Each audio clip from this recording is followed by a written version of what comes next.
In the summer of 1889, Maedwe Gononend, or He Who Is Spoken To, defended his homeland and his people during the negotiations for the Nelson Act. He attended the open council sessions in Red Lake, maintaining his position against allotment and keeping nearly all of Upper and Lower Red Lake out of the U.S. government's hands.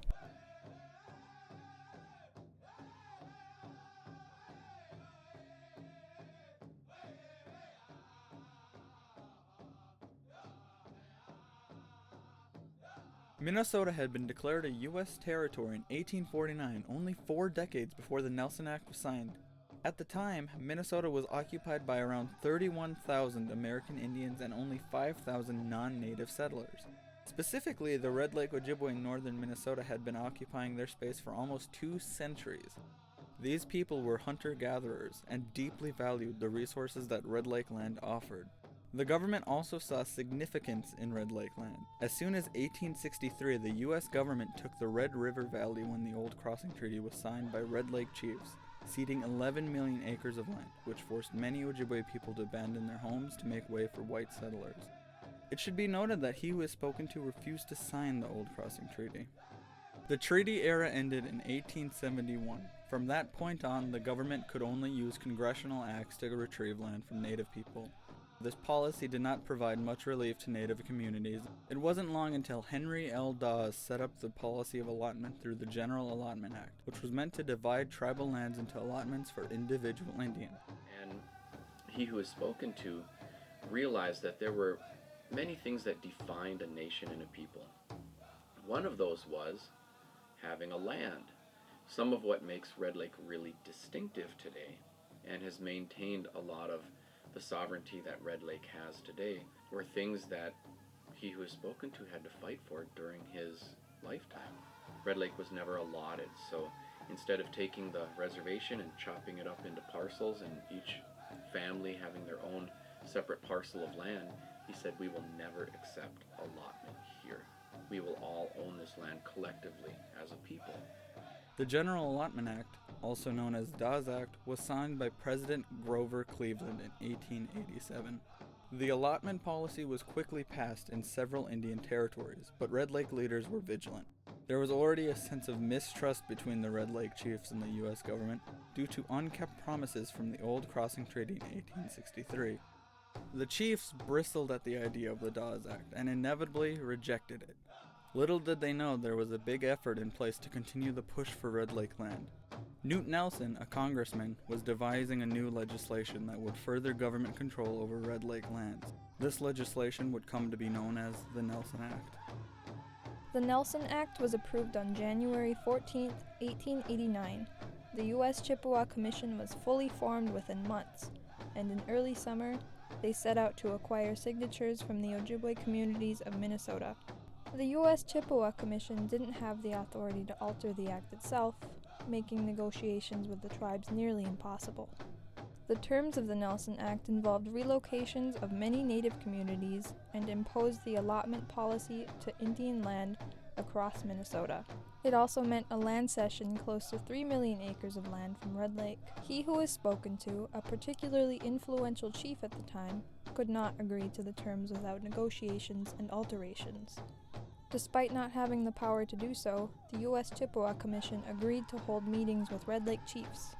The U.S. Chippewa Commission knew it would be quite challenging to get Red Lake to consent to the Nelson Act.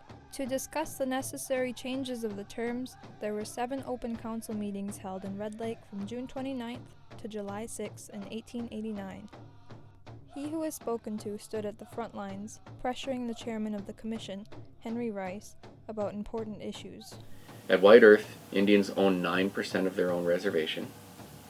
At Leech Lake, Indians own 4% of their own reservation.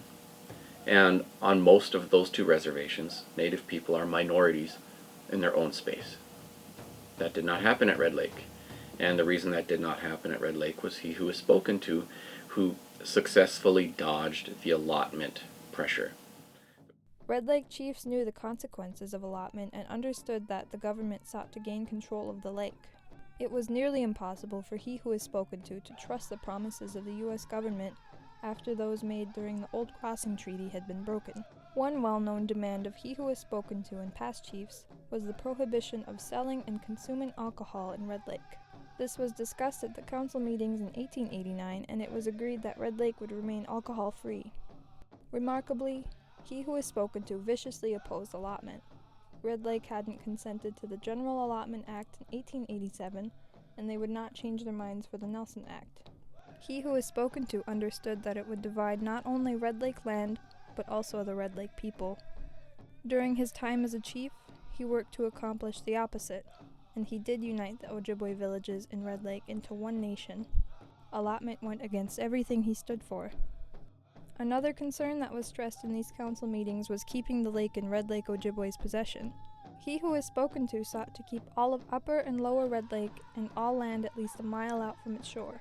He Who Was Spoken To would often refer to future generations when discussing the Nelson Act. This property under discussion called Red Lake is my property. These persons whom you see before you are my children. They own this place the same as I own it. My friends, I ask that we reserve the whole of the lake as ours and our grandchildren hereafter. He didn't think simply in terms of what's best for me or for my children. He was really concerned about all of the Ojibwe people across the region, and he was trying to orchestrate political outcomes against really difficult odds that would look out for everyone. And both his political statements and his actions really support the understanding that he was trying to keep the lake and the land in Red Lake hands so that they would have access to the resources, physical and spiritual home, and identity as a people. As it became clear that the Red Lake Ojibwe wouldn't give up their stand against allotment, the commissioners finally conceded. The commission agreed to postpone further allotment negotiations until a later date, and agreed to implement a map that He Who Was Spoken To drew himself. Henry Rice, the main spokesman of the U.S. Chippewa Commission, swore to keep his word in the Ojibwe way, and then signed the document to promise the way a government official would. This act of faith on Rice is what helped the Red Lake chiefs finally agree to the Nelson Act. The effects were nearly immediate. Almost 3 million acres of Red Lake land had been ceded, and at the time the Ojibwe people struggled. Many were forced to move closer to Red Lake or to other reservations, such as White Earth. However, the lake had been spared. After everything, they still had a home. The efforts from He Who Was Spoken To and the other Red Lake chiefs was a spark of resistance and resilience amidst a swarm of obstacles. The Red Lake Ojibwe would become a nation, undivided because of He Who Was Spoken To's actions. His time as a Red Lake chief created a strong foundation for Red Lake leaders to come. Leaders such as Peter Graves and Roger Jourdain guided the nation politically and improved the quality of life for Red Lakers. In 1918, Peter Graves reformed Red Lake's political system by creating a tribal council and writing a constitution. In 1953, Roger Jourdain faced the termination policy head-on and did a lot to improve the quality of life in Red Lake. Moreover, the government would not stop pushing allotment until 1934. Despite their several attempts, Red Lake never consented to the allotment policy. They would also never accept alcohol in Red Lake. To this day, the selling and possession of alcohol are still illegal. As recently as 2015, Red Lakers held a referendum vote to decide whether or not to sell alcohol at their casinos.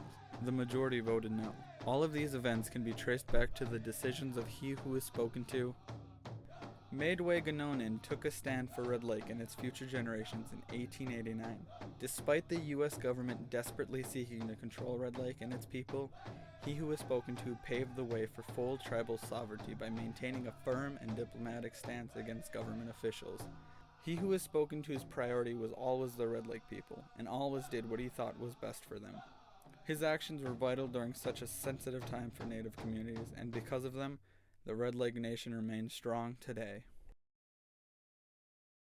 They just don't understand. There ain't no other land like the motherland. Yeah, I come from Red Lake. They just don't understand. There ain't no other land like the motherland. Yeah, I come from Red Lake. What's the Resi rep? What's the tribe you from? What's the nation? Let them know. Red Lake. What's the Resi rep? What's the tribe you from? What's the nation? Let them know. Red Lake. Red Lake. Red Lake. Red Lake. What's the Resi rep?